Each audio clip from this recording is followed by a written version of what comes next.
Welcome to the Terrible Podcast with your hosts from SteelersDepot.com, where you can find all your latest and greatest Steelers news. It's Dave Bryan and Alex Kozora, always lit, talking Steelers. And now, here's Dave and Alex.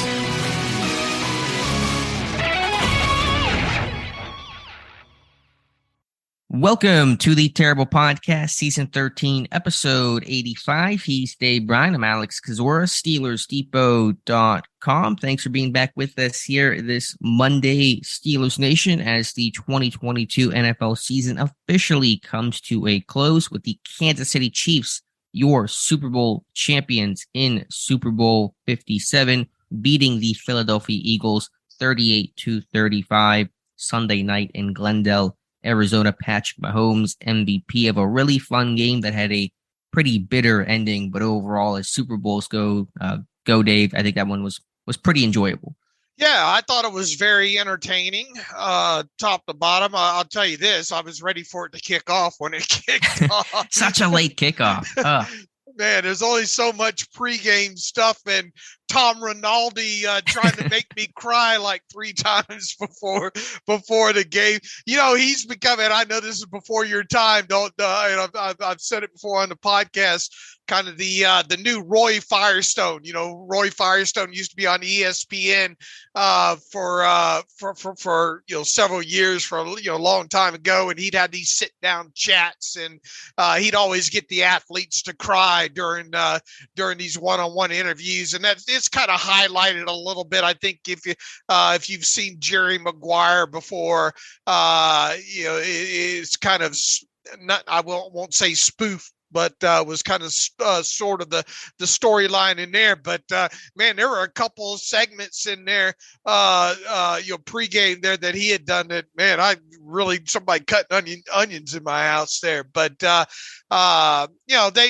string that out last game of the season and all like that, and they try to attack it from every angle. But boy, once again, by the time that thing was kicking off, it seemed like, man, let's get this game underway. And I thought the commercials, I don't know how much you paid attention to the commercials.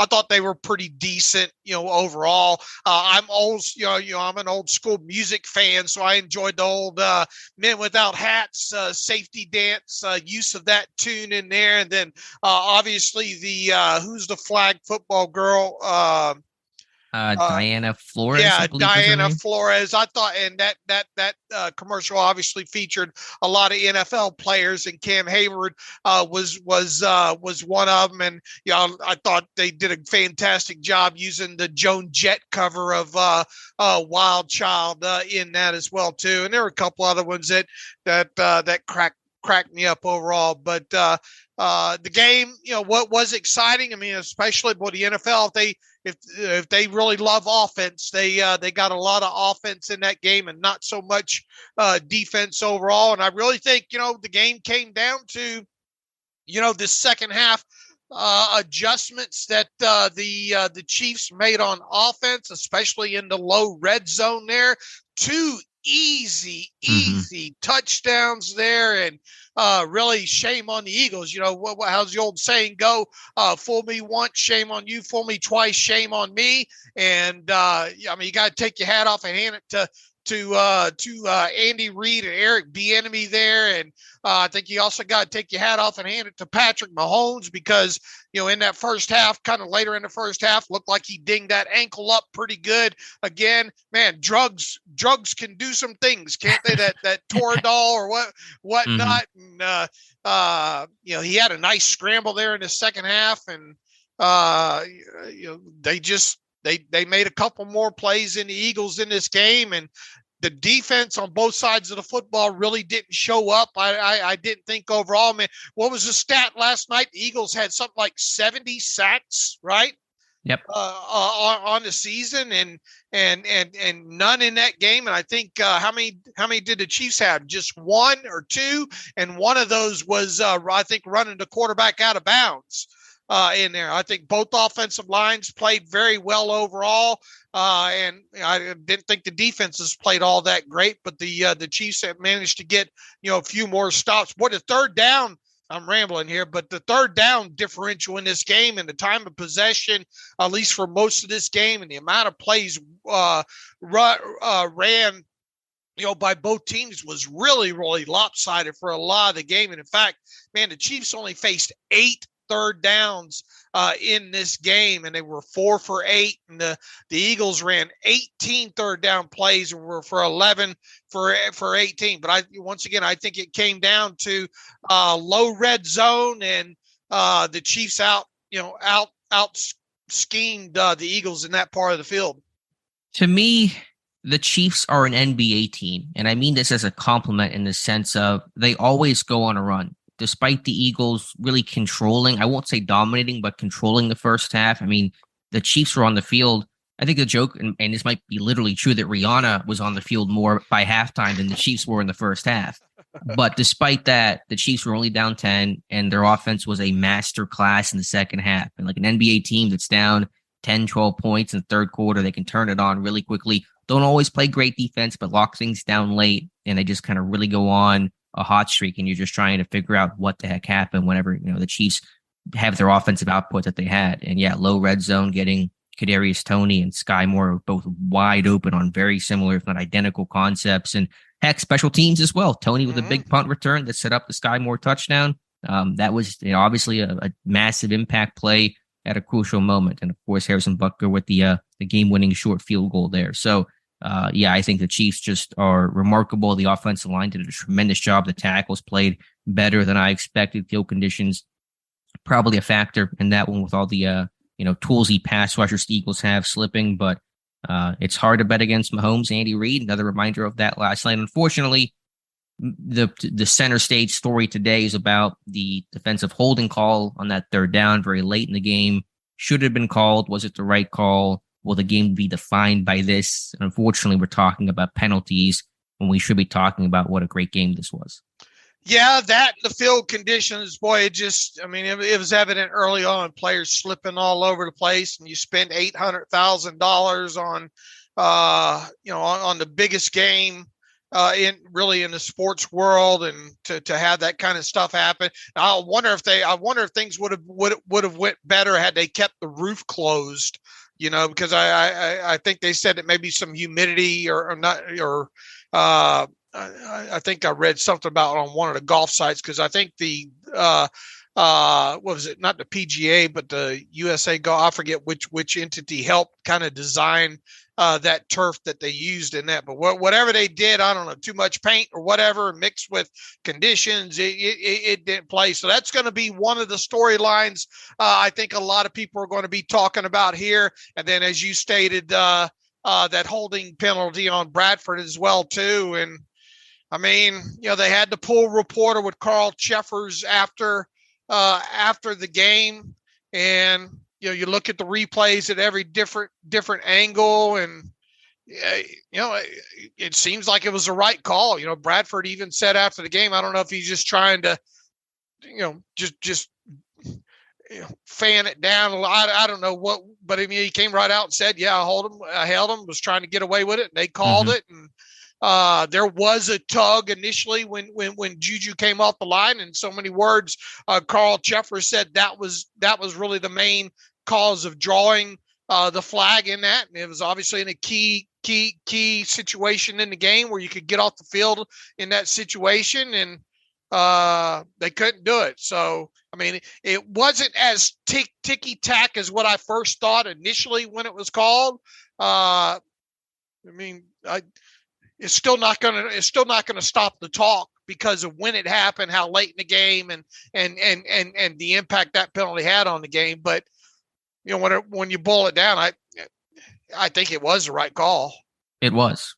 And it's the nature of the route. It's that whip route. And so obviously Bradbury was holding, trying to make sure JuJu couldn't get vertical on that one because he was biting on the underneath aspect of that whip route, the inside stem and release. And so I understand it. I tweeted last night, both things can be true, and they are. It was a hold. It was the correct call. A flag should have been thrown. And it sucks the game had to end that way because I was really looking forward to either the Chiefs get in the end zone on that play or the Eagles stop them and they kick a field goal. And there's one last true drive the Eagles have to tie the game, win the game, whatever the case is. And to be deprived of that in an otherwise fantastic, close, competitive game with two quarterbacks that were balling out last night just sucks. But it was the right call. The flag needed to be thrown. It was. And again, that's a bitter way to end it on a, where the Chiefs aren't trying to score. The Eagles are trying to let them score. And, Chiefs are going backwards to kill clock and set up the field goal. All correct moves, but just kind of a crappy way to end things. But end of the day, get the calls right. And throwing a penalty flag there was the right call.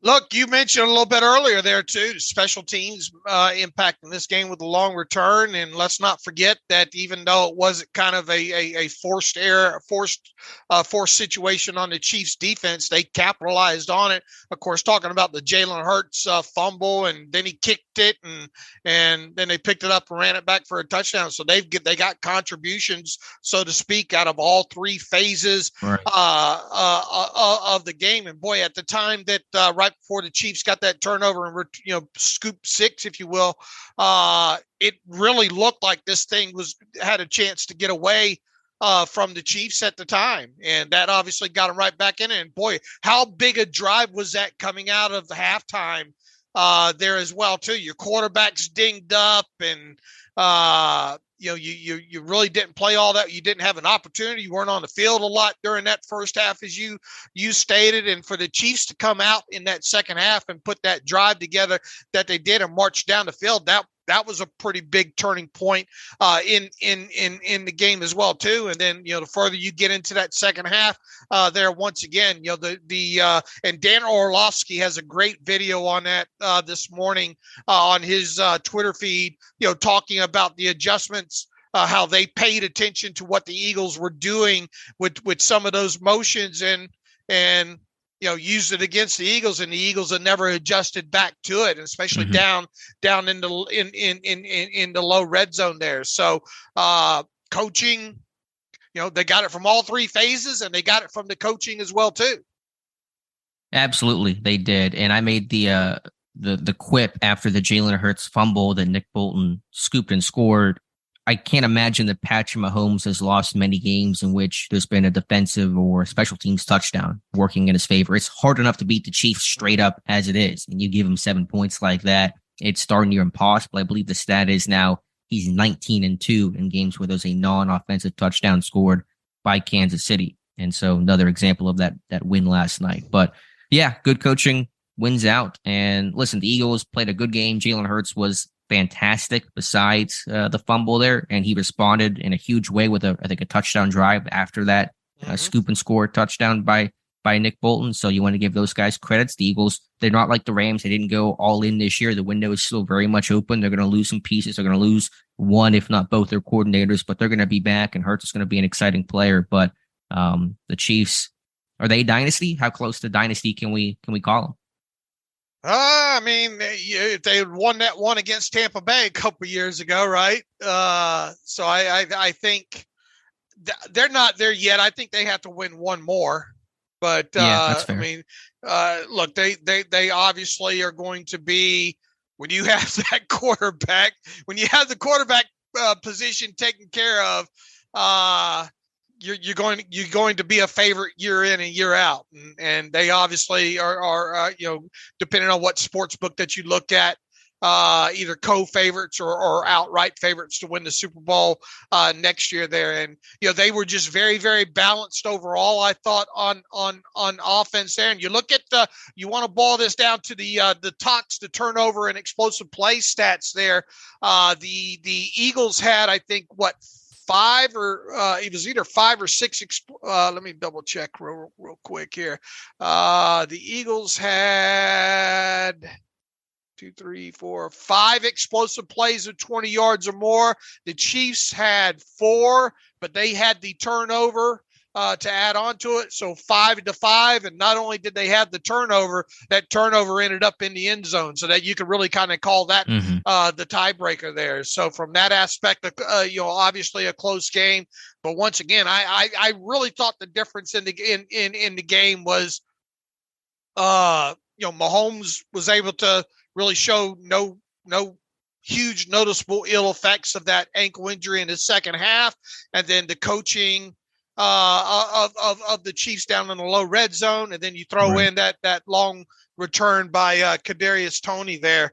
That was really the difference in the second half, and the Chiefs defense were able to get off the field and look, the penalties in the second half too. I don't think the Chiefs had any, and I think the Eagles had a handful of them, didn't they? Yeah, the Chiefs had a couple of costly first half penalties, some offsides on third and goal, third and short type situations. Didn't have those in the second half, so that was key. One footnote to this game, I know that it'll get lost in the Mahomes plays and the penalty and the Toney plays and all that kind of stuff, but the Chiefs had a pretty consistent run game, and let's scratch the bingo card spot of the fungible position with Isaiah Pacheco, a 7th round pick who ran hard, got downhill, and kind of provided some stability and consistency for that ground attack, which is probably extra helpful with Mahomes dealing with that ankle injury a little bit. So, I know it wasn't the reason why they won necessarily, but that was a good run game the Chiefs had. Yeah, it was. And, here's some, one thing I wanted to make sure I hit on that we didn't talk about in the hour and a half long pre-production meeting. Right. We were both up very early today working on this. The quarterback, I mean, we saw a lot of quarterback sneaks again, and we knew they were going to come, especially on the Eagles side of football there. And obviously that kind of rugby scrum push from behind there. You tweeted out during that game that you think that the NFL might have to look at that we'll see a rule change on that. So I have two questions on that. Do you think that's going to happen this offseason? And B, why do you think it should? To the first question, yes, I do. My tweet was not necessarily an endorsement of the idea. It was just the thought of the NFL is going to look at this. The competition committee is going to look at this. And even in this offensive-minded world where seemingly every rule benefits the offense, I think they're going to look at this and say, this is a borderline unstoppable play where the defense just simply has no solution. I know Chris Jones was trying to go all Troy and leap over the pile, and that didn't even work. I think they're going to look at this and they're going to try to tweak this to make this less of a cheat code than it is. What was the second part of your question? Yeah, just why, Yeah, just because it is that unstoppable play. I mean, the success rate is, I don't know the exact numbers, but I imagine north of 90%. And, can you eliminate that entirely? No, but my guess is they would do something like you can only have one pusher, or the pusher can't be right behind the quarterback. There has to be X amount of yards for that guy to be able to push, or something like that, just so you can't get this rugby scrum, like you mentioned, that makes this essentially an unbeatable play. Do you think they'll look at it from a injury standpoint? I don't think have there been injuries? No, I'm just asking if that will be brought up. I don't think so. I think it'll be just the defense has no recourse. There's no way a defense can stop that play, because if you're a DC, and players have talked about this, how do you stop that play? Right. I have no idea. And neither do the Chiefs. Neither does the entire NFL. And I'm not mad at anybody for running that play. I think what the Eagles have done is really cool, and the constraint plays to run off of that, the toss plays, like they built. They overthought that one though. Well, yeah, that 3rd and 1 toss was bad. But just like against the Steelers this year, they ran one of those. It looks like they're going to sneak, and they pitch it out wide. And, they're building a playbook out of quarterback sneaks, which is super cool, super innovative. But I think the NFL, the competition committee, will step in, right or wrong. I'm just saying I believe they will try to adjust the method there. And you think they should? I mean, I feel maybe less strongly about that they should. I kind of lean towards they probably should, just because, again, if a defense literally can't stop a play, then you should probably maybe look at it a little bit. But that tweet was kind of more about, I believe the NFL will step in as opposed to the NFL should step in. Yeah. Has there been any topic of conversation on that? I don't know if the league has commented on it. I know players have talked about it and kind of vented frustration, or sometimes even the offensive players are like, yeah, this is a super good play. We have no idea how we would stop this as a defense. We're glad that we're running it, and that kind of thing. Because it's become pretty popular, the Steelers have done variations of that this year with the pushers. I think it's happened league wide enough for the league to say, we got to examine, maybe tweak this thing a little bit. All right. That'll be interesting. That along with the hip drop tackle, Which they should not change. That'd be so dumb if they eliminated that, but they Right. probably will do something with that as well. One thing to mention here, obviously, for a Steelers fan's perspective, had two former Steelers playing in this game, Javon Hargrave for the Eagles and JuJu Smith-Schuster for the Chiefs. Now, JuJu becomes a Super Bowl champion and had a pretty key role in the second half of this one, including, of course, being a targeted receiver on that penalty by James Bradbury on third down at the end of the game there. So kudos to JuJu. He went to KC to win, and now he's won. He ended up leading the Chiefs in receptions last night as well, too, with 7. Who would have guessed that over Kelsey? Yeah. Who would have had that on the bingo card? Why do you think he's such a – is it just one of those, it wouldn't matter who it is. He's no longer – you tweet him. I think I said this on the podcast the other day. Before we were picking the game, I was rooting for the Chiefs and and JuJu, but I thought the Eagles would win overall. Why is he so polarizing? Is it just because he's no longer a Steeler? Why, or is it the TikTok videos mixed in with that? Is it he left for I got it all in the Twitter feed last night, Yeah, it's probably all the above. All right. Look, I was rooting for him. I'm not bashful about saying that. I was glad to see. I don't think, could we have done without some of those TikTok videos for a couple of years there? Yeah, absolutely. But I just think that's part of players building their brand nowadays. So good for him. Look, he bet on himself. And he essentially won, and now he's going to be a free agent again. He made it clear last night in the post-game interview on with the NFL Network that he wants to re-sign with the Chiefs. So it'll be interesting to see if that happens with them. Forgot to mention that Nick Bolton. Boy, he was all over the field, wasn't he, for the Chiefs? Yeah. 180 tackles in the regular season. When I saw that a couple days ago, I couldn't believe it. I mean, I didn't love him coming out of Missouri, but he's proven me wrong. Man, he seemed to be all over the field. But, JuJu gets a ring. We'll see what happens to him this offseason. And Chris Oladokun gets a ring on.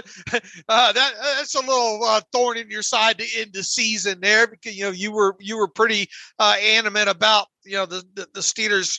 You predicted it would happen. Against you wanting it to happen, and then got zero time basically during camp and the preseason there, and off he goes to be a part of the Chiefs practice squad for most of the season there. And now look, with their veteran backup quarterback announcing right after the game that he's retiring. If I'm Oladokun at this point, I re-sign a futures contract with the Chiefs. Yeah, Chad Henne retiring after a long NFL career. I'm not mad at Oladokun. I'm happy for the guy. I'm not suggesting that you're mad at him. Yeah, no. I think it's really cool that he went from just afterthought in Pittsburgh, literally 0 reps until the very end of training camp to have a Super Bowl ring. Been a heck of a year for that guy. So I think that's pretty cool. Yeah, with JuJu, some of the things he did in Pittsburgh, it was warranted for criticism. I think some of the dancing on the logos was, you're going to get criticized for that. That's probably taking it too far, crossing the line. But generally speaking, whenever guys have big personalities and kind of are who they are, it's going to create issues. Some people will love that, and I think that's great. And some people will hate that, and they don't like the guys that are super expressive and, do the TikToks and that kind of stuff. But I'm happy for JuJu. I wasn't maybe rooting as hard as you were, because either way, Steeler was going to win a ring, Hargrave or JuJu. But I'm happy for the guy. And as you said, he bet on himself. He basically hit all of his incentives, I believe, for the season, including the Super Bowl incentives that he had to play 50% of the snaps and for the Chiefs to win. So I think this guy cashed in huge, and we'll cash in again this offseason. And what was the other thing I had in here? And there's just last thing on JuJu. I think the thing people forget about is all the injuries he's dealt with and played through. I mean, it's not been anything. Most of the time, it's not been anything super obvious. He had the shoulder injury last year with the Steelers, but he had a bunch of knee stuff. We had battle knee stuff this year. Got hurt in the AFC title game. This dude has kind of been to the ringer of knee injuries and just stuff that nags at you. And he's probably worked through a lot of that. Late nights, early mornings to rehab. So kudos to him for it all paying off. And look, I think a lot of people forget during, his final season, obviously went down to week 4, week 5 in that game with his shoulder injury and needed surgery. And at the time looked like he was going to be lost for the season, and his love of the game and wanting to come back and help his team. He made it back for that wild card game against the Chiefs. So I think that says a lot about him as well. He could have very easily mailed that in and said, look, I've got to keep myself healthy here. I missed all this season as it was already. And, but I thought that said a lot about him as well. Yeah, that's a great point. This guy, he loves the game. He plays hard, and kudos to him for it. Would you know what you were going to look up, or it'll jump back out at me here in a moment. Gotcha. Here. All right, so that is a good overall Super Bowl. Yeah, commercials, not that great. I like the halftime show. I think people were kind of mixed on it, but yeah, I obviously don't listen, to Rihanna, but I thought just from a spectator spot, I thought it was very, very cool how they had her way up in the air. And I thought, I guess there were phones back there. The people in the stands had the phones and all. And I thought it was neat, some of the camera angles that they had on that. And I thought, overall, I didn't see anything wrong with the halftime show. The only thing musically I didn't like was, and I didn't watch the 14 hours of pregame coverage for this Super Bowl that the networks do, but I saw briefly like an hour before kickoff the Jason Derulo mini concert with the robots, the dancing robots. Oh yeah, those had that was so weird. That had me How did they do that? The program.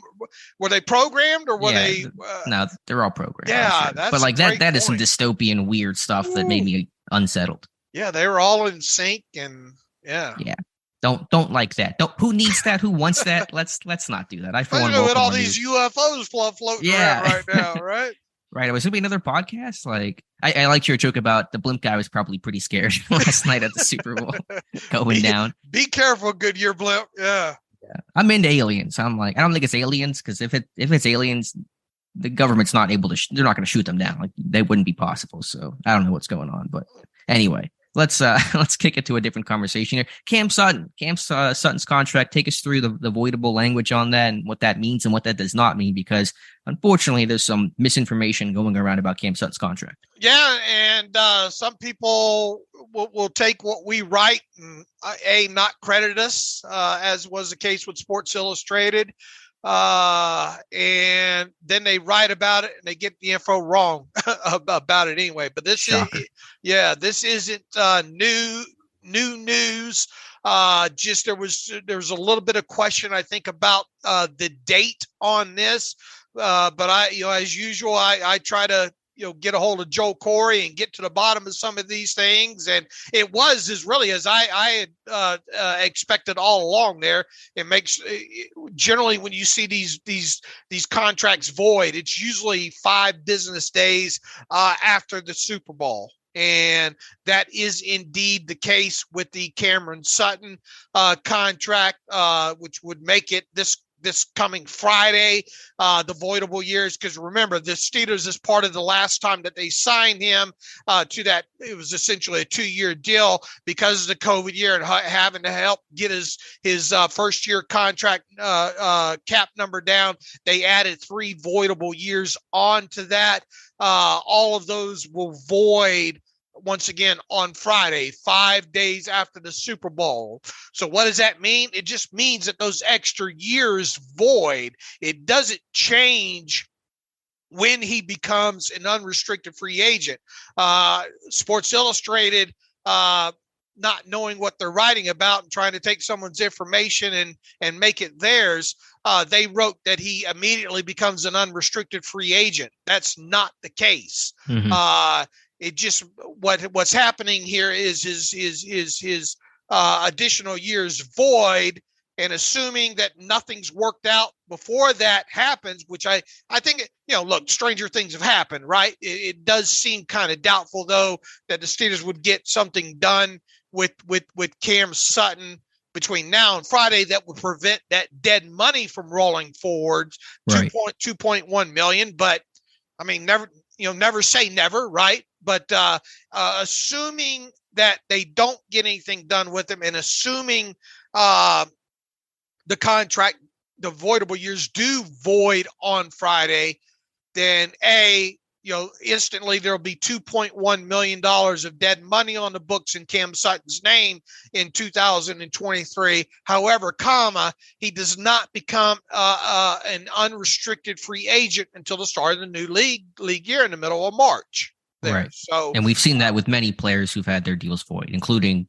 Ben, I guess, technically. Right. Well, Tom Brady, just look at Tom Brady a couple of years ago, as an example of that as well, too, there. And, what do they really stand to lose here? Look, he's already was going to count, regardless of what happens between now and Friday, he was already going to have 700,000 of proration included in his 2023 year as far as the cap charge goes. So what do you essentially really lose here in 2023 if you don't get something done between now and Friday? I mean, it's essentially $1.4 million. Okay. So that's really the quote unquote penalty, I guess, if you will, by not getting something worked. I've had a whole bunch of comments on this saying the Steelers are cheap and this is just a date on the calendar. Okay. Mm-hmm.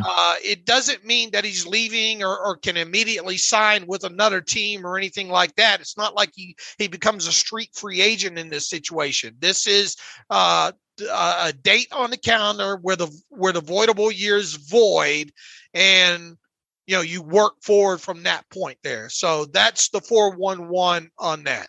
Yeah, thank you for clarifying that. And yeah, let SI Noah over there that his information was totally misconstrued. It was taken from us and then written incorrectly. So double whammy there. So just and I reached out to Joel Corey specifically in direct messages to make sure about that before I wrote my article on 5 p.m. on the 11th.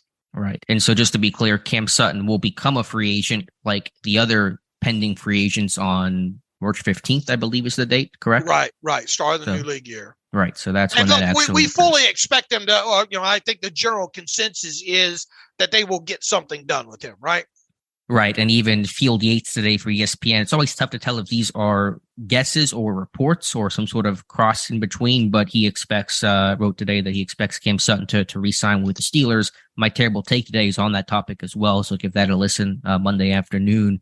But just to get the dates correct, he does not become a free agent just because the contract voids. That's for future years. He will become a free agent, if not re-sign, prior to that on March 15th.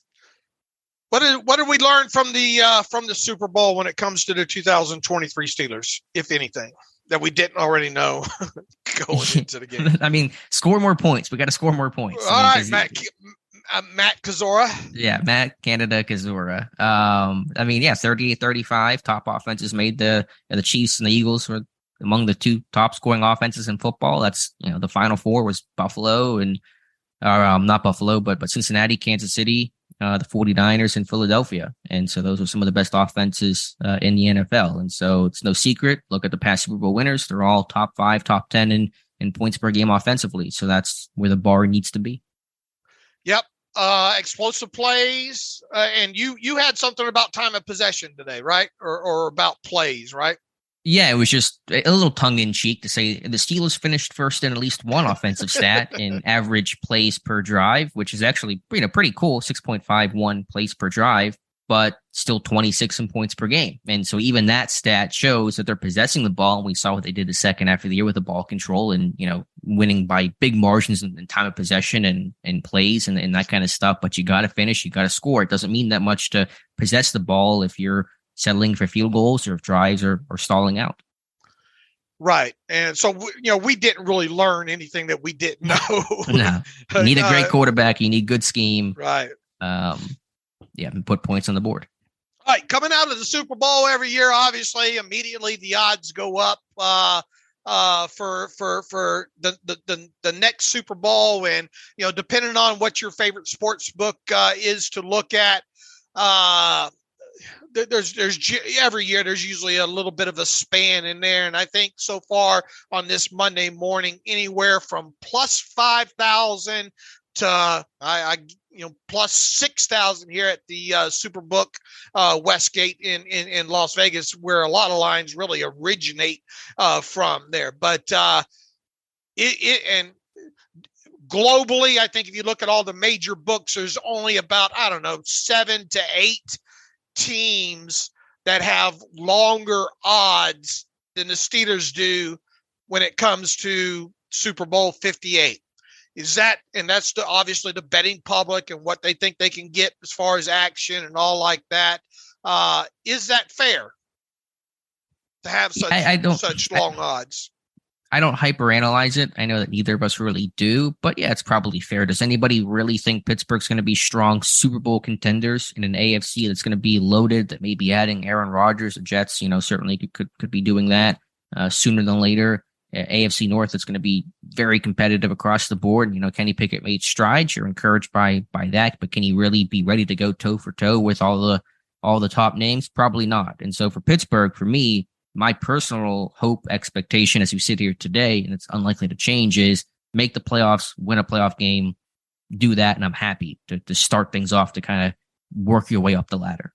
Right. I think it's a bit long story short, I think people don't need to get their feelings hurt by these odds, because now look, if you were to bet, I'd go for the longest odds, obviously, because you're talking about really a long shot here. And if you feel like putting a dead Benjamin Franklin on the longest odds for the Steelers to win the Super Bowl, then find the longest odds and bet that plus 6,000 there. But outside of that, I think it is a fair kind of early illustration, if you will. Now, look, you still have free agency to go. You still have the draft, and that will shape things.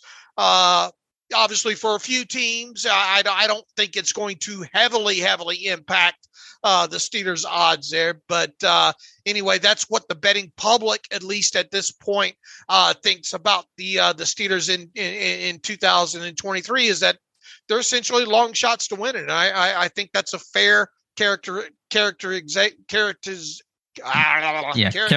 Characterization here as we sit here in the middle of February. Let me ask you this. Who do you think is in better position to make a playoff run next year, the Pittsburgh Steelers or the Cleveland Browns? Yeah, no, that's a great point there, because the Browns actually have slightly lower, shorter odds than the Steelers do. I haven't gone through their cap situation and, free agency, deep dive look or anything like that. But just off the cuff, I feel better about the Steelers situation, I think, than I do the Browns situation as we sit here right now.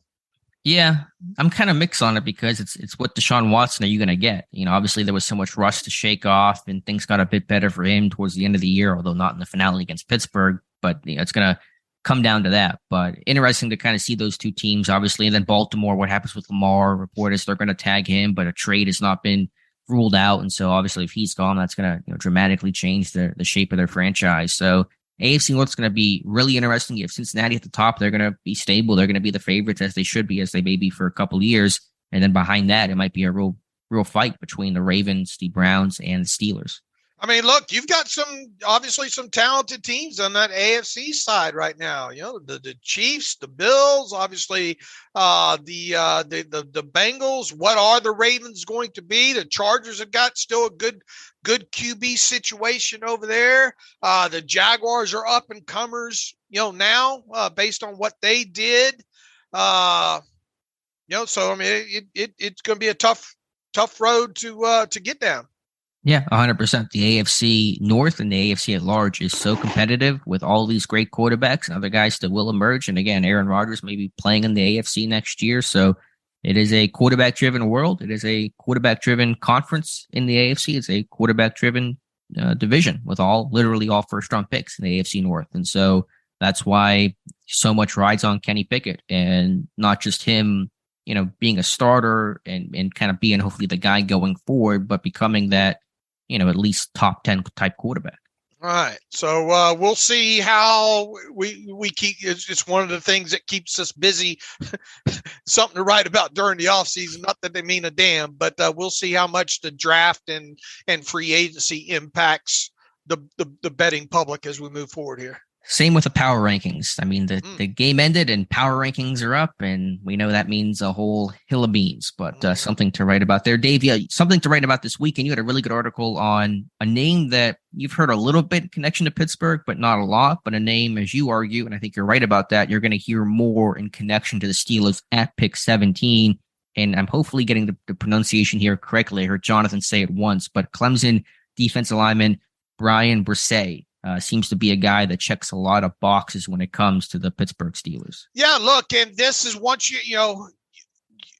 until you get time to start diving down deeper into some of these players, you look at the narrative floating around. And I think up until I actually, boy, how great was Saturday? We could sit around. I don't know what you did, but I watched a lot of tape on Saturday. Finally, was able to clear out a lot of time to watch a little tape on a lot of players. And Brian Bresee out of Clemson there was one of those guys that I finally got around to. And I think kind of what was in my head going into this was this guy was slam dunk top 15.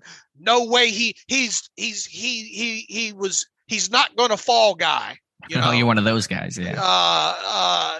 When it came to that, but you start getting a slightly better grasp of what you think might be the top of this class, and then you dive into his tape and all like that.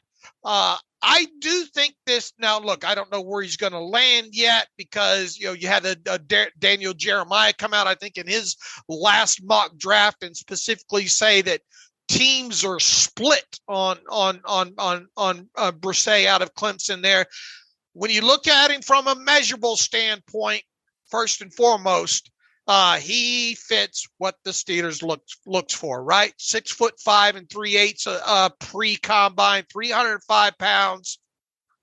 I think people have him gauged at about 33-inch arms and 10 2/8-inch hands. If you look at the Alex Kozora, what the Steelers look for when it comes to defensive linemen, as far as that minor stuff goes, he fits it there. We know that the Steelers are, when it comes to defensive linemen, that we're very, very likely to see them interested in defensive linemen early in this draft, and for obvious reasons that we've talked about. And even if they do go out and re-sign a Larry Ogunjobi, I think that defensive line is still a position that this team needs to address early in this draft. So when you look at it from that standpoint, when you look at it, it comes out of a top Power 5 conference school in Clemson. Man, you go back, not that you can read way too much into it, but you go back to last year's Clemson Pro Day, Mike Tomlin, obviously front and center for that generally every year. There's a good shot even on the Clemson football Twitter page of him visiting with Brian at that there. Now, this is a kid that had a knee injury in 2021, kind of early in the season, caused him to miss the rest of that season. He was able to fight back through that and come back and play in 2022. Hearts and smarts kind of kid. I think he's going to check those boxes. He unfortunately lost his younger sister to brain cancer. I think he also had like a kidney infection or something, I think, that cost him some games. Yeah, he was in the hospital for a couple weeks, I think. Yeah, and I had to overcome that.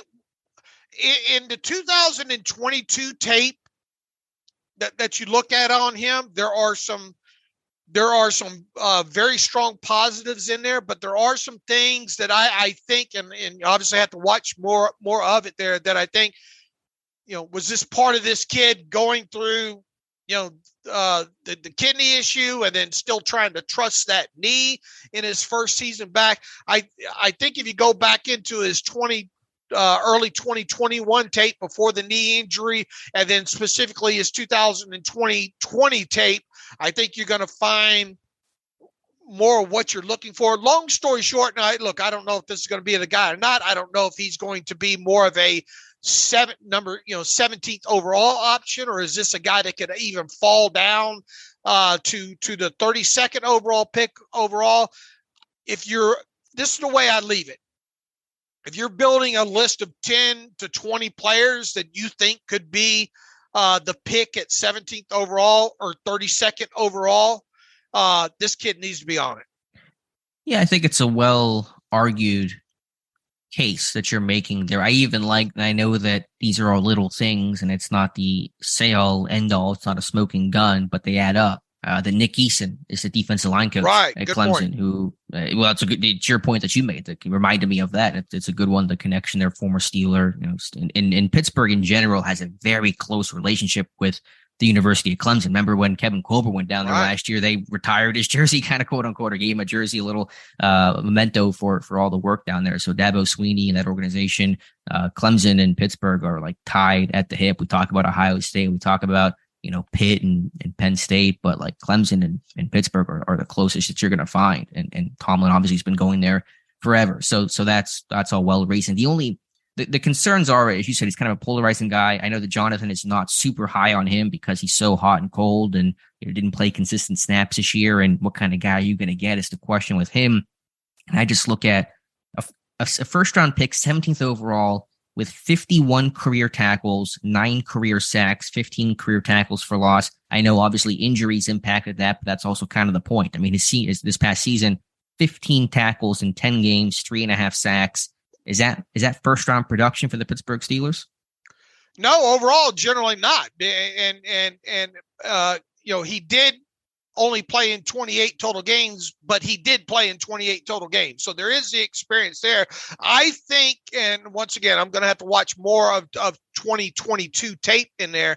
I wonder how much, and these will be things that we'll learn more about him through the pre-draft process and the combine. And that's why I kind of specifically, stated that after the combine, maybe this is a guy that you start seeing mock more to the Steelers, because we've got to find out what those reasons are for what you just stated. Yeah, it's a lot of medical concerns. So medical is going to be obviously really important for him at the combine and production, like you said, there. And that's probably why Daniel Jeremiah says this is, teams are split on him. So, you hope as you move through the rest of this off season here that you find out maybe does that narrative kind of go away? What's the real reason behind that narrative? But I'm willing to bet the split teams are split on him comment does kind of center around what you just highlighted there. There is the health kind of concerns there. There is the overall kind of lack of production. How much, and I don't know the answer to this yet, how much does because he was evidently fantastic in 2020 and okay. Yeah. And then the knee injury, and then early in 2021, he was as well too before he went down with that kney injury. What was was that an ACL or was that something? Yeah, it was ACL. ACL. Yeah. Okay, gotcha. And then fast forward to 2022, all that was going on with his sister, and then obviously coming back from that knee injury and trusting that, and then the other sickness that he had and all, like how much did all that impact? Those are the pieces of the puzzle or the questions that have to be answered with him. So this is just a loosely, this isn't calling the shot material right here, but and I'm not even, we had some people already fired back that no way he lasts until 17, right? Right. I mean, I like the chance. From what I know and have watched of him so far, I think there is a good chance he's on the board at 17. Now the question becomes, is he 17th overall worthy, or are we talking about a guy that you still might get at 32nd overall? Right. And just how does Pittsburgh ultimately weigh the lack of production versus, okay, he was hurt versus the talent, the upside, the potential, freshman year type stuff. I mean, a lot of factors you have to balance out to come to your conclusions. So that makes him, as you said, kind of one of the more split, polarizing players in this year's class in terms of, potential first round guy. So yeah, I think it's a good name to mention. I think it's a name we're going to hear about more. It fits from a pedigree standpoint, upside standpoint, size standpoint, need standpoint, Andy Weidel, Trent standpoint, all that kind of stuff. So it would not surprise me if ultimately he became the guy. But again, there's a lot of competing factors at play here. Sure. And who else is on the board? Yada, yada. Who do they re-sign? And, all that, what do they do during free agency or any of that? And look, props to Jonathan Heitzerter too, because I think he even had this kid in his summer scouting series, Right. During the season there. And then obviously this was one of the first kids in our first run of player profiles since the season ended. So he is a guy, once again, I'll leave it at this. If you're building a group of 10 to 20 players that you think could wind up being the Steelers' first round selection, I think he needs to be included on it as we sit here in the middle of February. I'm with you. And I think that probably will remain throughout the draft process unless the medicals are incredibly bad that were to take them off. And I don't know if they're going to actually be that bad. So good point and good post. And I think there was a lot of good feedback on that that you wrote there, Dave. All right. Anything else you want to talk about? I think we kind of hit on the big things, maybe a bit shorter show today with the Super Bowl kind of dominating the conversation. Not a lot else news happening. Anything else, Dave? Or we can get to some reader emails and close out today's show. Yeah. Tell the people what you may or may not do the rest of the week. Yeah, I think rough plan right now because you're going to be out of town starting on Wednesday. So we'll have myself and Josh Carney on for Wednesday's show and have a segment with Owen Straley, who was down there at the Shrine Bowl a couple of weeks ago, but was not available for the Shrine Bowl roundtable, I should say, discussion that we had last week. So we'll have Owen on, get his opinion. He focused primarily on the defensive backs. And so we'll pick his brains about the DBs there and then probably do the Friday show. Josh and myself, but we'll kind of play that one by ear. All right. I don't think people really caught up with the Super Bowl. No, don't look like we have. Let me see if we got anything in here. No stragglers. No, nothing that I missed the other day. Long time, first time. I think I've got most of them caught up here. And if anybody had theirs missed, I don't think they forwarded it back to me overall. So it might be a good idea just to do about an hour show today on the heels of the Super Bowl. And you already told people I had a question for you. Mm-hmm. What is this about getting back on that Edge app? That's what I was trying to think what you called it. Farmers. I saw the ad. I saw the ad for Farmer Wants a Wife, and I wondered if Fox might have Blogger Wants a Wife on tap. And then unprovoked, you threw out there that you got back on the Hinge or the Edge app. What happened there? Nothing good. Yeah, let me get my overalls and I'll be on Farmer Wants a Wife. Yeah, I'm on the Hinge app and had one conversation, and I get like red flags are going up immediately because she was way too interested in me for me being me. Like that was way too much. And then I got an alert a couple days later from Hinge that her account was removed for fraudulent activity. So, that's my life right now. Maybe you're on the wrong app here. Does Waffle House have an app? Should I go on the Waffle House dating app? Do you think that's the better course of action? I mean, I don't know if they have a dating portion to it, but if Waffle House has any kind of app, maybe lower. I better be careful what I say here. Lower your sights. Get yourself in trouble. Because I met my wife in a Waffle House. So, but anyway, I just thought I'd have a little bit of fun at your expense there. You like those shows though, don't you? Which shows? Those Bachelorette and Bachelor and I watched a couple Farmer seasons. Wants a Wife. Well, I'm not going to watch that. But they become so redundant. You've seen one season, you've seen them all, and so I have not legitimately not watched The Bachelor, Bachelorette in several seasons now. And I don't watch. We're not TV watchers. Right. Like you don't watch TV. I don't watch TV. So that's kind of our lives. All right. Now that we have that cleared up here. Yeah. Thank you for that. Yeah, you're welcome. You're quite welcome. Check to see if Waffle House has any kind of app. I think they have a menu to order. I don't know if there's a dating component. All right. Let's see here. All right. In the meantime, you can follow me. Once again, Alex will keep you busy for the rest of the week on the podcast. And in the meantime, you can follow me on Twitter at Steelers Depot. Follow Alex at Alex_Kozora. Follow the show at Terrible Podcast. Email the show, theterriblepodcast@gmail.com. If you like what we do and want to donate to the cause, SteelersDepot.com. If you want an ad-free version of the site, SteelersDepot.com. Hit the ad-free button, upper right navigational bar.